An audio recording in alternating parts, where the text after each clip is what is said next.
What we have historically seen years gone by. So when I started teaching policy classes, I used to say the courts rule in favor of the employer if you have these things in place.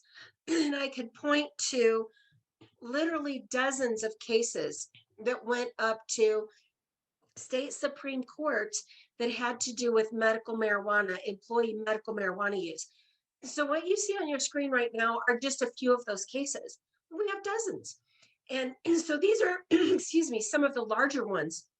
And what we would see over and over and over again is no matter what happened in the lower courts, these cases would go up. Of course, if you get to the state Supreme Court level, that means there's been appeals, right?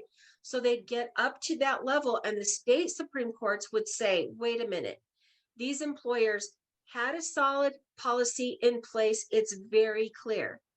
They obviously have proof that they educated their employees about this policy, and we can see a paper trail that they knew the policy was in place.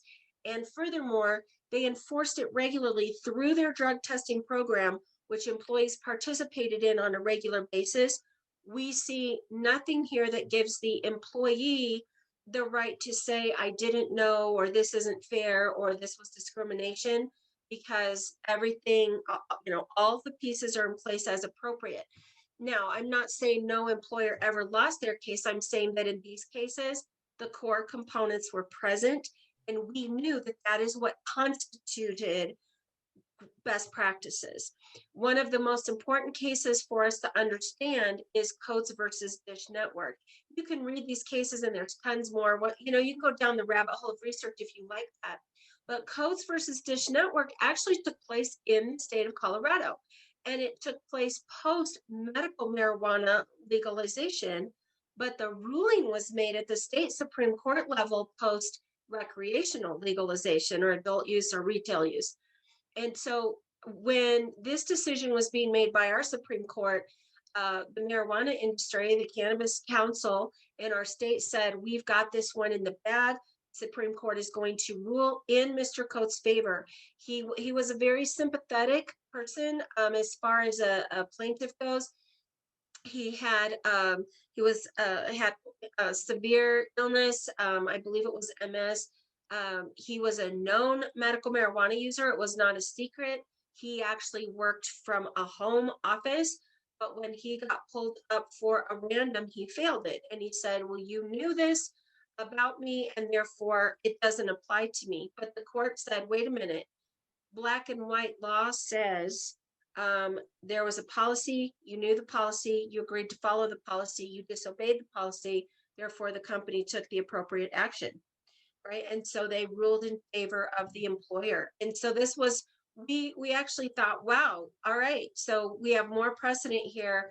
These changing laws are not going to have a huge impact on employers, so we're solid. And we kept, advising along those lines. Well, then what happened in 2017? So Coates versus Dish Network, I believe, was 2013, maybe 14. So we were good for a few years. And then all of a sudden, 2017, we start seeing court cases where the courts go in favor of the employee and start punching holes in the policies of the employers. Now, this doesn't mean we have to throw up our hands, but one of the things I want to say is some of the practices we had previously are just not quite good enough. So we used to advise employers, as long as you use the federal language and say, well, marijuana is federally Schedule 1. So therefore, because it's Schedule 1, we're going to treat it as a Schedule 1 drug, even though our state has changed laws. Therefore, this is a no-go, period. And a lot of employers would do that. They would just have the federal language and we're good to go. That's no longer good enough. Now the courts say, all right, we need further explanation of this. Why does this impact these employees? What makes them safety sensitive? What are the specific consequences? And the federal law, You can have it in there, but that's just not a catch-all. You need this more clearly outlined. So we just started seeing things that were more sympathetic, and now we've got to tighten it up. We've got to pay attention to our policies. We have to take a look at them. We have to deeply consider, what does your state law say, and take that into consideration. I remember the very first state law that changed that really was quite a shock is Illinois.